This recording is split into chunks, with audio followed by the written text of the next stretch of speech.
What's up, soldiers? Chris here, CaribbeanPot.com. Always a pleasure having you guys here in the kitchen with me. I'm just putting the final touches on a stew chicken soup. We're gonna call it the ultimate because, once you watch this video and you make this soup, you'll be a champ. You'll be a hero.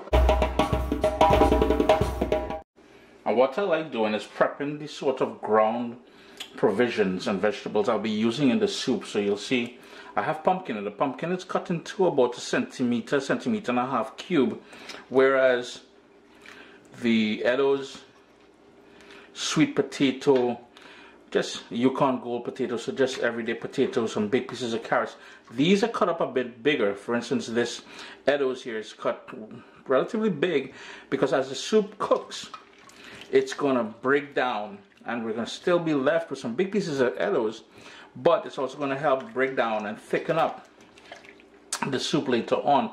And speaking about Edo's, this is what Edo's will look like. This is an Edo's, nice and it's going to seem furry on the outside. This is a big one, and all you would do is you take your paring knife or a potato peeler and go thin, maybe about, that's the thickness of the skin after you see it. You just want to make sure it's nice and white, or without any sort of blemishes. Any blemishes, you will cut it out. Peel it like so. And the thing about Edo's, you may want to put a coat of vegetable oil over your hand because it sometimes the sort of sap in the skin here may tend to want to cause your fingers and your hands to itch. And then all I would do is cut it in half into water, and that's going to remain in the water so it doesn't discolor. The other thing I have here is cassava, yuca, or manioc cassava.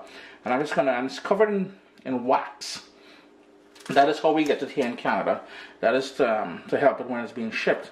So I took the bottom off, took the top off, and the depth of the skin, like so, you would go down with your paring knife, and in a sort of corkscrew or circular motion, you would go all the way down to the other side. Then, the same paring knife, you'd go beneath the skin, and just keep pulling back. Now, typically it would go faster than that. The other thing you can do is just go. This one's been sitting in the store there for a while. Typically, you'll just be able to peel back on that skin like so. And it's very easy. But typically isn't working today. So we'll just go the thickness of the skin all the way down. And I do apologize for the length of this video, but it is important that with these sort of traditional recipes, I impress on you the technique and the reason for doing things. Now, after you do that, I don't know if you guys saw the video I did with the cassava oil down. There is a sort of a stalk that runs down the center of it. We need to remove that. So what we would do is cut it down the center, like so. And there's that woody stalk you want to get rid of. This is just a blemish here, and if I cut it here, you'll see what I'm talking about. Maybe, yeah, here we go. This one you'll be better able to see what I'm talking about. This sort of woody center, we're going to discard that. We're going to cut it up into the same size pieces as the potato and everything else, and this way everything cooks uniformly. So that is how you would prep cassava for the soup. Now, when it comes to the chicken, you can use any part of the chicken you want. Personally, I think a whole chicken will work best because for the people who like chicken breast, they will get the chicken breast. Who likes the thigh, who like the dark meat, who like the wings, they will get everything. Today, however, I'm using chicken legs with the back attached. So I'm just going to show you how I'm going to do that. And here's the thing, if you're using chicken breast only for this recipe, it's a great way to use chicken breast because that chicken breast is going to soak in all that juices from that soup and you won't get dry chicken breast. Chicken leg, and we're going to cut the drumstick out first. So we got a drumstick there. This sort of end cap here, I'm going to chop that off, and you see that yellow sort of skin looking thing, that is part of the feet. That is a sort of a skin, sort of a shell, sort of a, it's disgusting. Get rid of that. Stop eating that. Stop cooking that. Then we're just going to pull back on the skin. And there we go. We got a drumstick with the skin removed, all the fat gone, and that is what we're looking for. You will notice that I have my half a lemon here. I am from the Caribbean. I wash my chicken. It is totally up to you if you want to wash it or not. I took off the sort of bottom part there. I'm going to take off the rest of the skin by putting my cleaver down and pulling back, and then using the cleaver. Now I like using chicken with bones because that bone is going to give you a lovely depth of flavor. Then flip it back over, trim off the extra fat. We're trying to have that in our diet, and then boom. So with one chicken leg, chicken thigh back, you're getting 3 pieces basically. So boom, boom, remove the skin by pulling down and across, flip it over, take all of that skin and fat off, down here, pull back, and pretty much putting down force and pulling, and there you go. Same with this.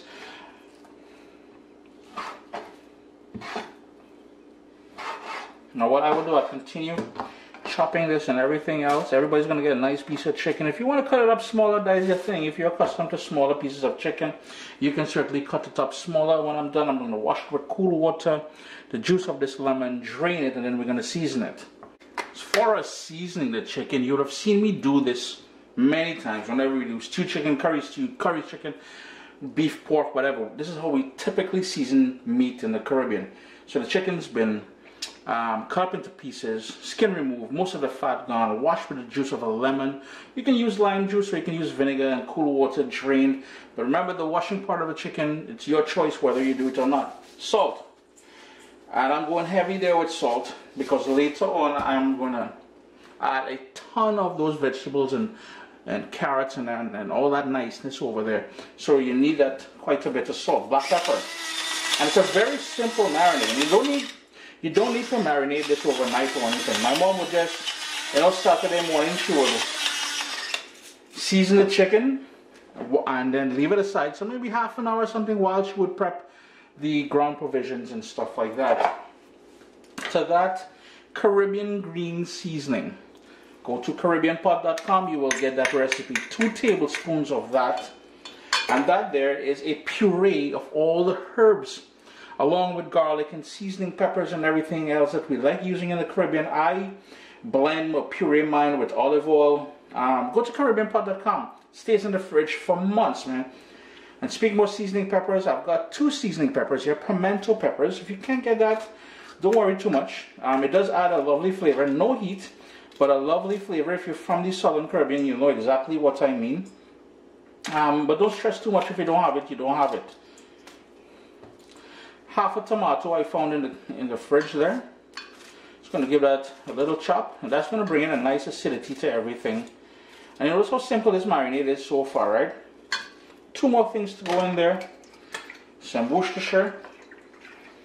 I like the earthiness of that. And some grated ginger. This is organic ginger. I'm using the skin and everything. That's, once it's washed, it's good. Now remember, that ginger, skin and everything going in there, that ginger is going to give it a peppery note. So please be mindful of that. All you will do now is mix that up and get ready to cook.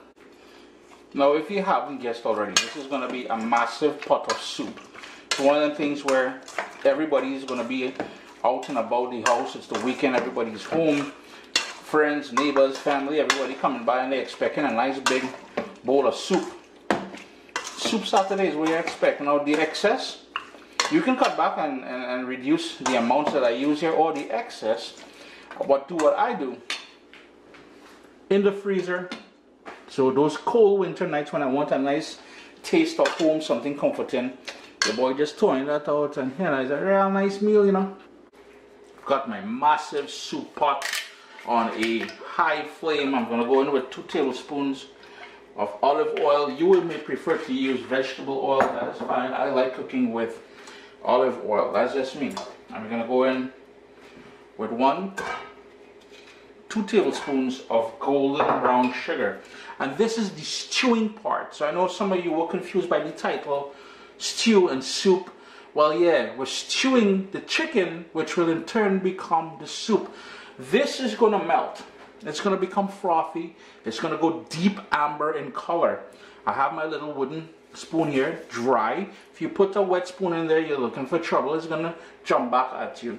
High heat, it will go smoky. Even if you use vegetable oil, it will still go smoky, so don't get tied up with the whole olive oil and smoke point and all that, because at the end of the day, ask yourself, what do people in the Mediterranean use for frying? Good old olive oil. So I ain't really too stressing about that. But what I was going to get at is, once it goes deep amber, that is when you're going to add the seasoned chicken in there, marinate and everything. If it goes black, turn the stove off, shut everything down, allow it to cool, wash the pot, start back. If it goes black, ladies and gentlemen, you will get bitter tasting soup. There's no two ways about it. And you can see the magic starting to happen in there. It's gone frothy, and here is where, like I said, it's going to go smoky, and it's going that sort of deep amber in color. Now we're going to give it 1, 2, 3, 4, 5, 6, 30 seconds, and then we're going to start adding the pieces of chicken to the pot.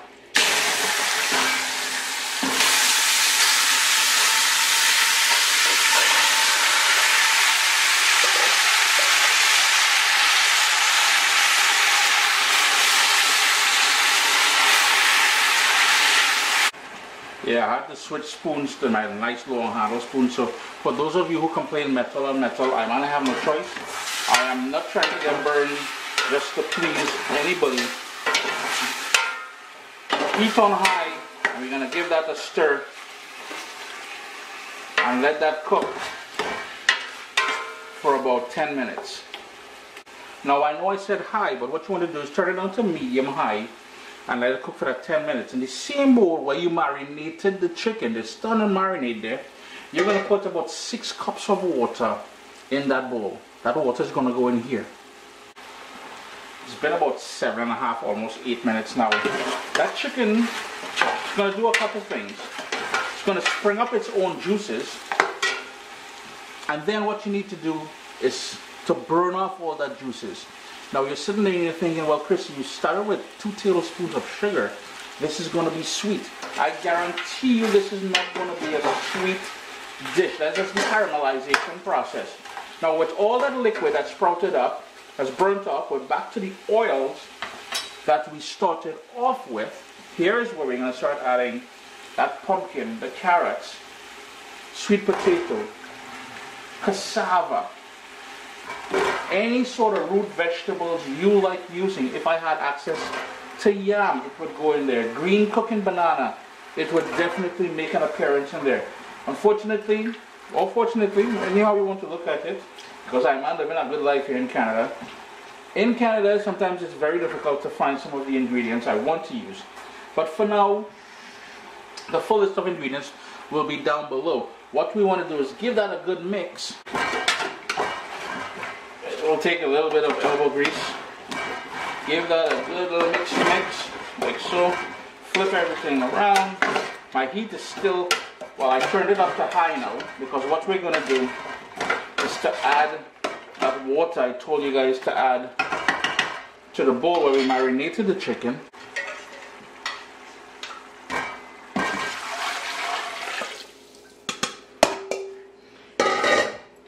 Give that another quick mix.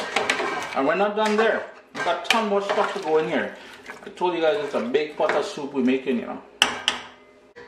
Then something Mommy never used, but it makes sense.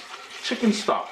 Now here's the thing. Remember when we salted that chicken when we were seasoning it at the start there? I said try not to go too heavy, and that is one of the reasons why. Well, it seemed heavy, but it wasn't really all that heavy with that. That's one of the reasons why, because I know my chicken stock that I'm using will have sodium in it. But back to the chicken stock and Mommy and her soup. Mommy, like you didn't love me enough to buy chicken stock. I best watch myself, you know. Mommy will be watching my videos too. Anyhow, we're trying to bring that up to a boil, but we got more ingredients to go in there. We're not done. We still need more water in there as well too. So I'm going to add an additional 4 cups or so of water. As it starts coming up to a boil, I've got a large onion cut up into big pieces. I'm gonna toss that in there. We've got 2 fresh bay leaves. We've got some fresh thyme. And we're gonna float a Scotch bonnet pepper in there. Now, if pepper is a thing and you want it spicy, you can break that pepper later on. Let's zoom in on that pepper. Let's give that pepper some love. Caribbean sunshine, people. Look at it. Later on, you can break it. Now, if heat is not your thing, we're gonna get enough flavor from the outside, the oils. Fish it out. Don't break it. You break it, you're looking for trouble. I'm just saying. You won't be able to eat the soup. Fish it out after about 45 minutes. Put it aside, toss it out, do whatever you need to do with it. But if pepper is your thing, you burst that in there, boy. Ay, ay, ay. Caribbean sunshine to the extreme. Followed by, you know, and I use the word ultimate. And I don't use it lightly. We're going to go in with some coconut milk. Plus, yeah, we ain't done yet. We still got more. If you allow me to shift your attention over to the cutting board, yeah, new cutting board, no cross-contamination. I've got here spinach, not Caribbean spinach. Again, I am based in Canada. Can't get the nice dashing bush leaf and whatever. Stems, and I just took off the sort of bad ends there. Stems and everything. It's been washed. Let's give that spinach a nice rough chop. And you all noticing, besides the flavors that we're giving this soup, because we've got that ginger and thyme and green seasoning and all of the niceness inside there, we also got all the good stuff, all that nutritious stuff that's going into that soup. And you're thinking, well, Chris, you're done yet? No, I am not done yet. This is the ultimate stewed chicken soup. Give that a little wipey wipe. You all should know me by now. We've got okra or okra. And what I'm going to do, stem off, tail off. Stem off, tail off. 1-inch pieces into that soup. Stem off, tail off, boom. And in my humble opinion, a soup without okra, yo, it just doesn't lash the same, man.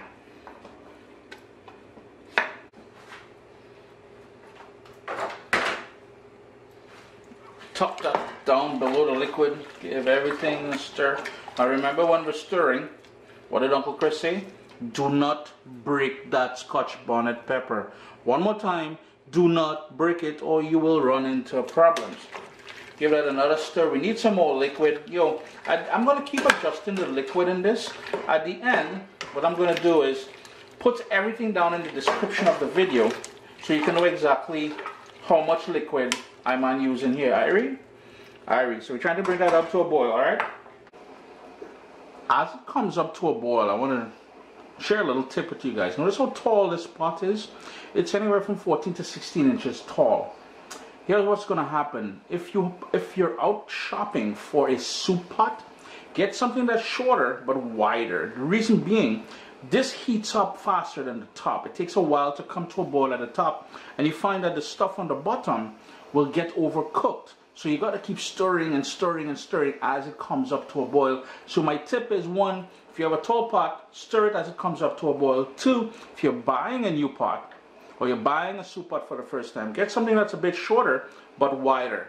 Finally come up to a boil. Now I have my lid on. I've got a vigorous boil going. I'm going to reduce it to a rolling boil. Give it a stir. Remember, we're trying not to break that pepper, eh? And we're going to let that go till everything is nice and tender. But we got more stuff to go in there, you know. Yeah, we got one more key ingredient. But for now, just allow that to blub blub there and do its niceness. It's been 30 minutes since it's come up to a boil. And as you can see, I had the lid on it with slightly ajar, so there was that space there for everything to breathe. I'm going to give that another quick stir. And you can see it's got a lovely color. The potato, the sweet potato, the eddos, the cassava, everything is getting nice and soft in there. Here's where now, and I told you guys there's a couple more things I wanted to put in here. Here's where we're going to go and make the dumplings, flour dumplings. We're going to do things a little bit differently to add to there. I've got 1.5 cups of all-purpose flour. To that, a pinch of salt. It's probably one of the few times you will ever hear Chris use the word pinch. And I need a bit of brown sugar. That is some golden brown sugar in there.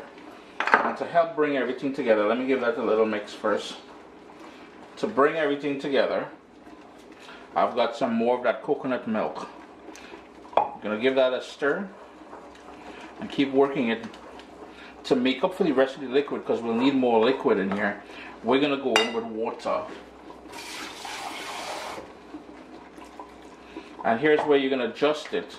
You want a nice soft dough. I'm just gonna keep working it. You see, I'm using a spoon, but sooner or later I'm gonna go in there with my hands, yeah? Just keep working it until you have a nice smooth dough. It will take a few minutes, maybe about 4 or 5 minutes.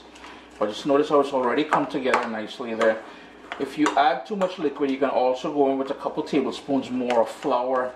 And that is exactly what I need to do here. And work that dough. Pull this all off here.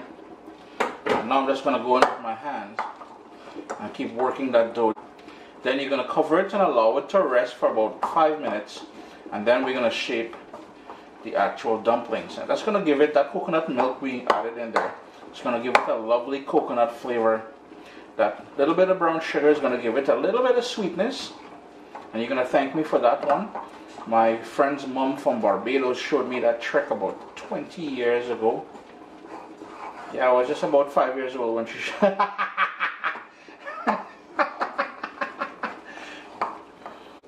Got that nice dough on my counter here. All I'm going to do is pinch off some. I'm going to roll it up. And then we're going to roll it on the counter. Like so. Pull left to right as you roll. And to be honest with you, you'd probably want to flour your surface. You would say, well, maybe if I put some flour on the surface, it works better. To be honest with you, if there's hardly any flour on there, it sticks. And it makes for taking any sort of shape that I want there easier. Cut.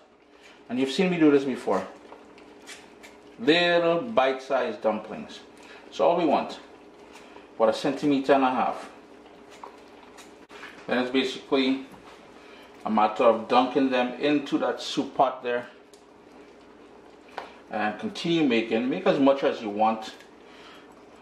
If the dumpling is not your thing, well then we can't be friends, to be honest with you. And that won't take long to cook. Now you notice we didn't taste and adjust the soup for salt yet. Only after we add the dumplings and they're fully cooked will we actually taste for salt, because it will impact the overall flavor of the soup as far as when it comes to seasoning it, yeah? So hold tight. I'm going to continue making these dumplings. Now the dumplings will only take a couple minutes, maybe 3-4 minutes at max to fully cook.